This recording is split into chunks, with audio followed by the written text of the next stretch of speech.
Hey guys, back for another Monday morning devotional. And so I'm doing this on Sunday night. For those that I got to see earlier today as you drove by my house, that was such a blessing, guys. It just reminds me of how much I miss you.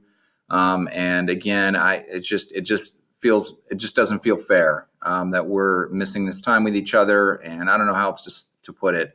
But I definitely miss you guys. I'm holding out hope that I'm going to see you again real soon here. But this particular devotion that I want to share with you guys, this is a very special one for me to share with you because there's a really cool story in the Bible where Jesus presents his disciples with a fork in the road.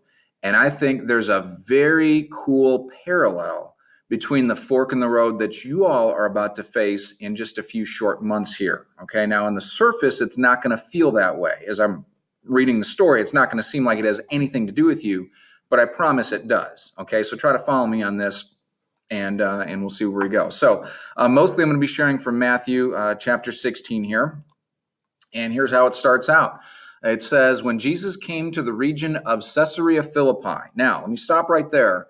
I cannot overstate how important it is that Jesus is at Caesarea Philippi when he has this encounter with his disciples. And if you don't know anything about Caesarea Philippi, I'm going to give you a few facts that are really going to fill this out a little bit here. But remember that. That's extremely important to the story. Jesus takes his disciples to Caesarea Philippi and there asks them this question. Who do people say that the Son of Man is? Okay, so remember this. Let me come back to that in a second, but let me give you a few facts about Caesarea Philippi. Okay, so this is a map of the northern half of Israel in Jesus' day. Okay, now you might notice Jerusalem is not on this map. Jerusalem is south of here, off the map. But Jesus did not do he did not live, and nor did he do most of his teaching and preaching ministry in Jerusalem.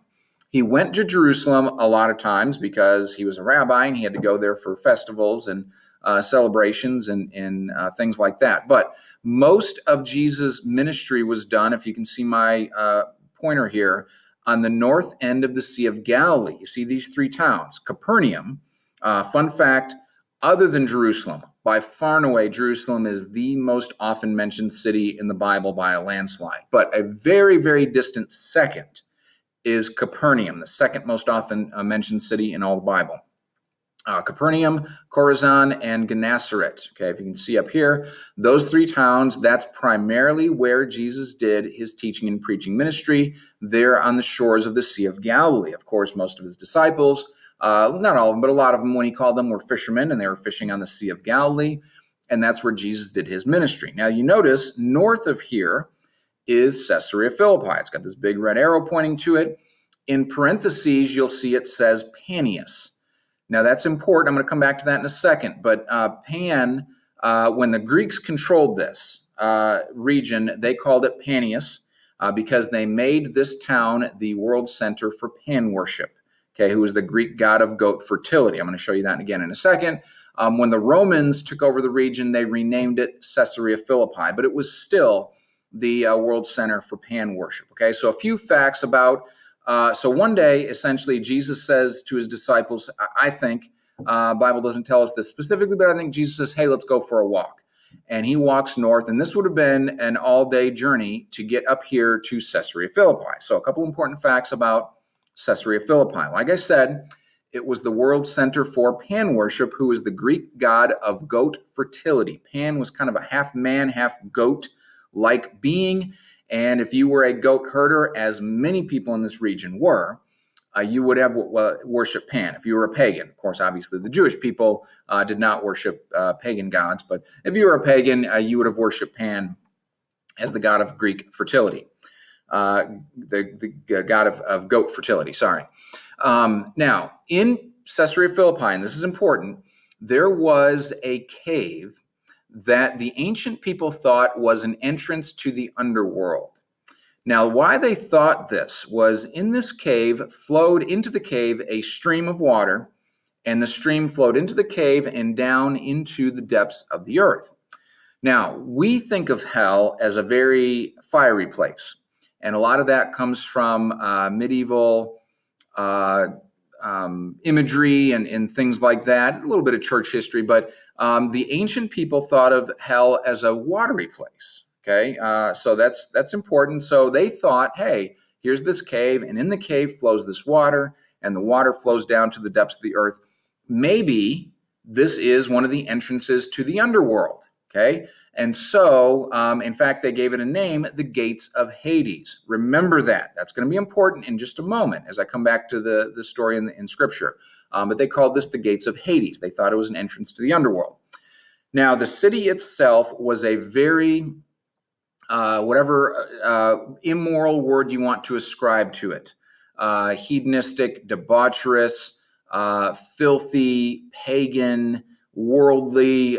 It would have made Las Vegas look like child's play. Las Vegas is a family playground compared to some of the immoral things that happened in this town, particularly during the annual festival to Pan that took place every spring.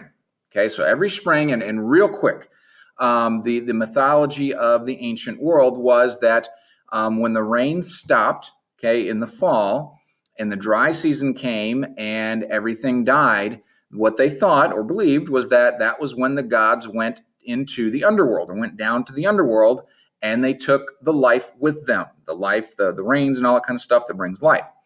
And the hope was that you would worship the gods in such a way that it pleased them, and they would be implored to come back out from the underworld in the spring at the beginning of the rainy season and bring with them the rains and the life and the fertility that gives life back to the earth and back to your flocks and everything else. And so that was the goal.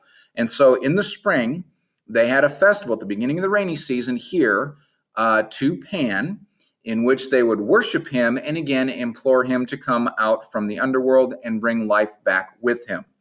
Now, at this festival, some estimate that upwards of 100,000 people would travel from this area and from beyond to come to this place, to Caesarea Philippi, and the festival would last a number of days to worship Pan. Now, again, I cannot overstate how filthy it would embarrass me to tell you all of the things that took place at this festival. Essentially, they would come and they did a number of ceremonies and this and that, but the festival would culminate in, I'm going to be blunt, and I know you guys are mature, you can handle it. The festival would culminate in pretty much a big orgy. People would have sex with anybody, guys with girls, guys with guys, girls with girls, and even with the goats. Okay, not making this up. Again, when I say this is a filthy place, I promise you the disciples had never been there. Okay, the disciples were probably told by their parents growing up, if you ever get within 5 miles of that place, you are disowned from the family and out of the will. Don't ever think about going there. The fact that Jesus takes his disciples here was probably a little bit controversial, probably not more than a little bit controversial. This would probably be the equivalent of, imagine your youth pastor saying, I feel that God is leading us to take our junior high students, okay, our 12, 13, 14, maybe 15-year-olds. We're going to go to Mardi Gras this year. That's where God is calling us to go on a mission trip. We're going to go to Mardi Gras, and in the midst of the partying and the celebration and the chaos, we're going to hand out tracts, and we're going to tell people about Jesus. You can imagine there'd be quite a few parents that would probably object and would question whether the youth pastor heard the voice of God correctly. That's where he felt God calling them to. So Jesus taking his disciples to Caesarea Philippi was probably a little bit scandalous. Now, keep all these things in mind, because it's against this backdrop that Jesus asks the disciples the question, who do you say that I am? Okay, or who does the world say that I am? Now, what I think Jesus is doing here, okay, is he is setting the stage here, putting a fork in the road for the disciples, basically saying, guys, this is what the world has to offer. You see all this behind me, all this stuff, these things that you've heard the rumors about and the myths and all that kind of stuff. This is it right here. This is what the world has to offer. What are you going to decide? Are you going to take what the world has to offer, or are you going to choose me? Now, guys, I share this because you all, in a very real way, are going to come to a similar fork in the road, probably in a more real way than you've experienced up to this point in your life. In a few weeks, when you graduate high school, albeit in an unusual way that you will graduate, and then in a few months, presumably and hopefully, we are back to normal and you guys will go off to college as you had planned to do. Okay, when you guys go off to college, you're going to be put in a very similar position that the disciples were put in on this particular day. Okay, the world is going to be offered to you on a platter, and you are going to have to make a choice. Your parents can't make this choice for you anymore. Your teachers, your youth pastors, your pastors, whoever, they can't make this. You are going to have to make this choice. Like I say, it's going to be more real than probably in any way that you faced up to this point in your life, and you're going to have to choose. Are you going to take what the world has to offer, or are you going to take what Jesus has to offer? Okay, and that's the parallel here. And I think that's really cool because it goes right along with where you guys are going to be at in just a few moments. Now, as Jesus asked the question, who do people say that I am? They say, well, some say you're John the Baptist. Some say you're Elijah. Some say Jeremiah or one of the other prophets. Jesus says, okay, that's fine. That's what the world says. Here's the important question. I don't care what the world says. I want to know what you have to say. Who am I to you? And of course, Jesus in this moment gives his wonderful declaration. Guys, the same declaration that I hope and pray that when you're in the same position you will make when Peter says, you are the Messiah, the Son of the living God. What I think Peter is saying is, I don't want this trash. Okay, you can have it. Okay, Jesus, I want you. You are my Messiah. You are the life giver. You are the Son of the living God. Now, let me stop right there because many of you are probably saying, Mers, okay, I appreciate this. We've heard this one before, though. I know where you're going with this. You're telling us that we're going to go to college and we're going to be offered all these things, and we just have to keep saying, no, no, no, no, no, no, no. We have to shelter ourselves as much as possible and hope and pray that at the end of 4 or 5 years, we come out of college still having a faith to speak about and just keep telling the world no and turning it down and doing. Guys, that's not really what I'm saying. It's actually much, much better than this, okay? Listen to what Jesus says next after Peter gives his confession. Listen to what Jesus says. He says, you are blessed, Simon, son of John, because my Father in heaven has revealed this to you. You did not learn this from any human being. Now I say to you that you are Peter, and upon this rock I will build my church, and guys, notice the phrase he uses here, and the gates of Hades will not conquer it. Now, why does Jesus use the phrase the gates of Hades? Because that's where he was. Remember, there in Caesarea Philippi, this cave that they called the gates of Hades, that they thought was the entrance to the underworld. What I think Jesus is saying is this. All right, Peter, well done. You chose me. Now, guess what? I've got a job for you. Okay? You see this stuff here? You see all these things that are going on? These people that are here, they're looking for something. Their soul is yearning for something, and they're not going to find it here. They're not going to find it at a festival. They're not going to find it with a goat. Okay, they're looking for something. Peter, you have the answer to the thing they're looking for. And your job is to go and fix this. It's sick. They need something, and they're not going to find it where they're looking. You have the answer they're looking for. And so, in a sense, what Jesus does in this moment is he makes the disciples conquerors. He says, this thing back here, it doesn't stand a chance against the truth that you have and you can bring to them. And he puts them on, he gives them a job to do, and he sends them on a mission. Okay, now, to illustrate this, I'm going to illustrate this in kind of a weird way.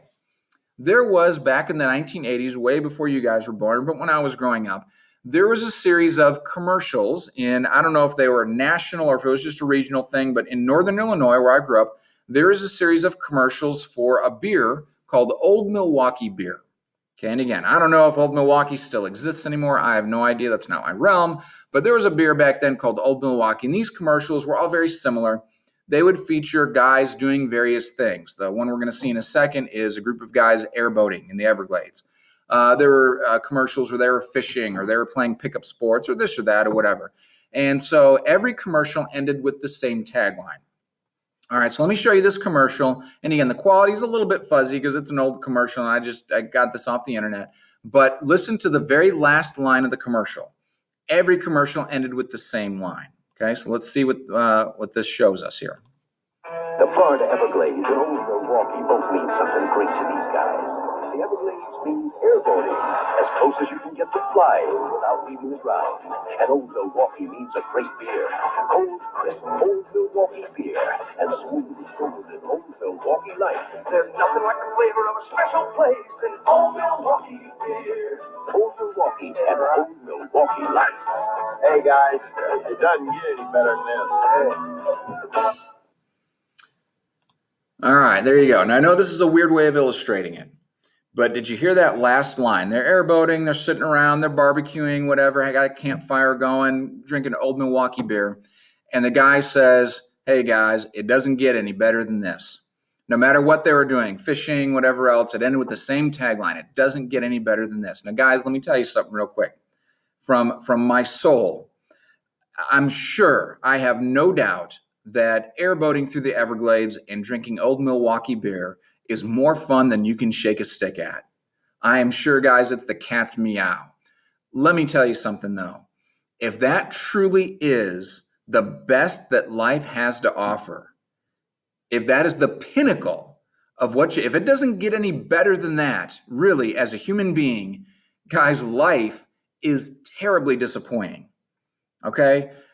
Here's what I'm trying to say here. I know you're probably interpreting this as, Mers, I'm going to go off to college and I'm going to be offered all these things and I just have to say no and no and no and no. And guys, that's not what I'm saying. I'm saying it's not about saying no to all these things. It's about saying yes to something even better. Guys, you haven't lived until you have been on mission for God, until you've been put in a position where it feels like you are literally demolishing the gates of hell and you are overcoming what the world has done and you are changing people for all eternity. Guys, I want all of you to experience that. I love Mark's version of this story where Jesus takes his disciples to Caesarea Philippi, because after Peter makes his declaration, here's what Jesus says to them. I love this. He called his disciples and the crowds to come over and listen. And he said, if any of you wants to be my follower, he told them, you must put aside your selfish ambition, shoulder your cross, and follow me. If you try to keep your life for yourself, you will lose it. But if you give up your life for my sake and for the sake of the good news, you will find true life. And how do you benefit if you gain the whole world but lose your own soul in the process? Is anything worth more than your soul? Guys, let me answer that question for you. The answer is no. As I said last week, y'all are way too valuable to accept anything less than the best that God has for you. Don't ever forget John 10:10, one of my favorite verses. The enemy comes to steal and kill and destroy. But Jesus says, I have come to give life and give life in abundance. Guys, my hope, my prayer for all of you is that you experience that life in abundance. This is not about us being a bunch of sissy Christians cowering at the onslaught of the world, trying to, again, just survive and make it through 4 years of college and still have a faith in God or anything like that. Guys, this is about you all have the opportunity to go out and be world changers. You guys get to demolish the gates of Hades, like Jesus gave Peter the authority to do here when he makes his confession, when Peter chooses Jesus. You get to go out, and guys, that is a mission. It is full of excitement. It is full of joy. It is full of purpose. It has everything that I want for you guys, every good thing that I hope and want and pray that you guys experience. It's all wrapped up in choosing Jesus and choosing to be on mission for him. And you will find the garbage that the world has to offer isn't even a temptation. It isn't even a second thought. You're going to be like, why would I even want to try that when I've got the living water right here? When I've got the life in abundance that God has for me, I don't even want any of that junk. It's going to be the easiest decision you ever made in your life. And you will find that being on purpose, being on mission for God, having that purpose, being empowered through that purpose, guys, is just, it's such an amazing journey. It's one that I've been on through most of my adult life, and I wouldn't give it up for anything. And so, guys, I hope that you remember this. When you're in that position, like the disciples were on this particular day, and the fork in the road is as clear or as real as it's been to you before, even up to this point in your life, and the choice is, do I take what the world has to offer, or do I take the real life that God has to offer? Do I choose Jesus? I hope that you will say that you will choose the same way that Peter did on this particular day when you say, I'm going to choose Jesus. He is my Messiah. He is the Son of the living God, and he is my source of life. And in him, I will find purpose and mission and life in abundance that he has to offer. So, guys, I just hope you remember that. As always, you know, I love you guys. If there's anything I can ever do for you, please let me know.